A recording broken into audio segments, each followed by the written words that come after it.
Hello friends, welcome back to my channel. This is Steffi Arora. I hope you all are fine. तो guys, हम कुछ tips discuss कर रहे थे class plus two के board exam English subject के। तो आज मैं डिस्कस करूंगी लिटरेचर सेक्शन, जो आपका है 40 मार्क्स का।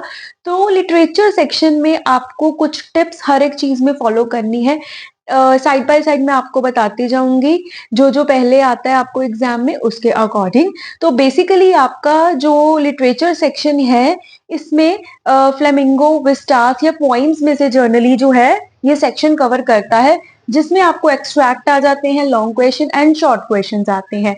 सो फर्स्ट ऑफ ऑल आपको फ्लेमिंगो में से दो एक्सट्रैक्ट आते हैं, एक पॉइंट से होता है और एक आपका चैप्टर सेक्शन से होगा, राइट। तो 6 मार्क्स के दो एक्सट्रैक्ट आपको ये करने होंगे सॉल्व, एंड आफ्टर दैट आपको विस्टास में से एक 4 मार्क्स का जो है एक्सट्रैक्ट आता है।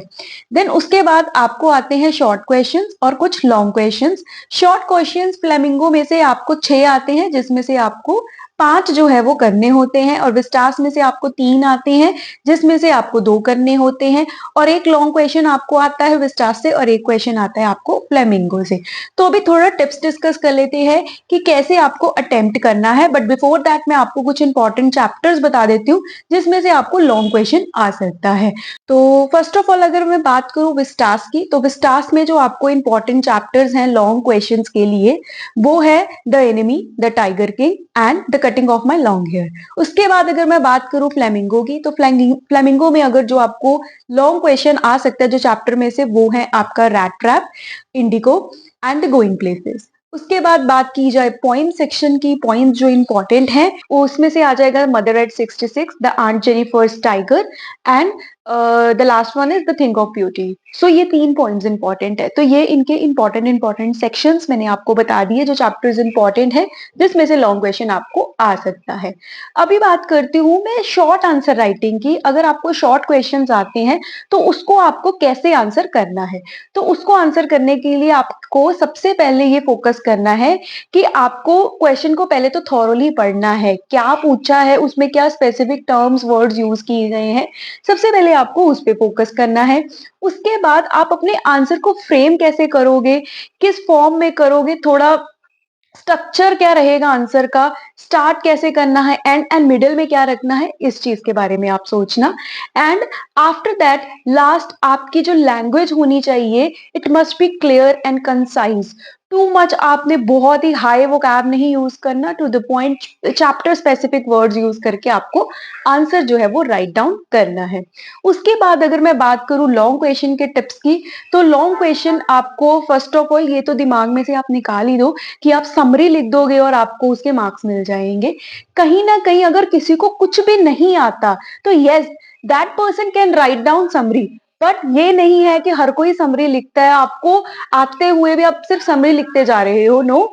समरी लिखना आपको अच्छे मार्क्स नहीं देगा। आपको स्पेसिफिक एंड रेलिवेंट आंसर ही लिखना है, जितना आपसे पूछा है लॉन्ग में आप उतना ही लिखो। फॉर एग्जाम्पल, आपको किसी पर्सन के करेक्टरिस्टिक्स आ रही हैं, right, X Y Z, aunt Jennifer के सपोज आपको जो है करेक्टरिस्टिक्स लिखने के लिए आ गई, तो अब ये मत उसमें लिखो कि वो खाना खा रही है अभी।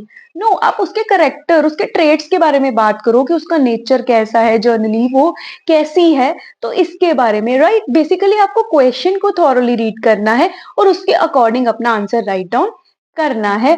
और इन शॉर्ट अगर मैं ओवरऑल बोलूं, आपको चैप्टर स्पेसिफिक वर्ड्स यूज करने हैं, जो चैप्टर में या क्वेश्चंस में यूज किए गए हैं वही वर्ड्स आप अपने आंसर में यूज करो। एंड सेकंड, अपना वोकैब अच्छा रखो, जो भी वोकैबुलरी आप अपने आंसर्स में यूज करोगे उसको बहुत अच्छे से यूज करो, क्योंकि स्टोरी ये वो समरी सबको पता है। जिस चीज के मार्क्स है वो चैप्टर स्पेसिफिक वर्ड्स और वोकैबुलरी के ही होते हैं, बट वोकैबुलरी भी हमने टू हाई नहीं रख देनी कि एक छोटी से छोटी टर्म के लिए भी हम कुछ यूनिक सा वर्ड ढूंढने में लगे हैं, नो।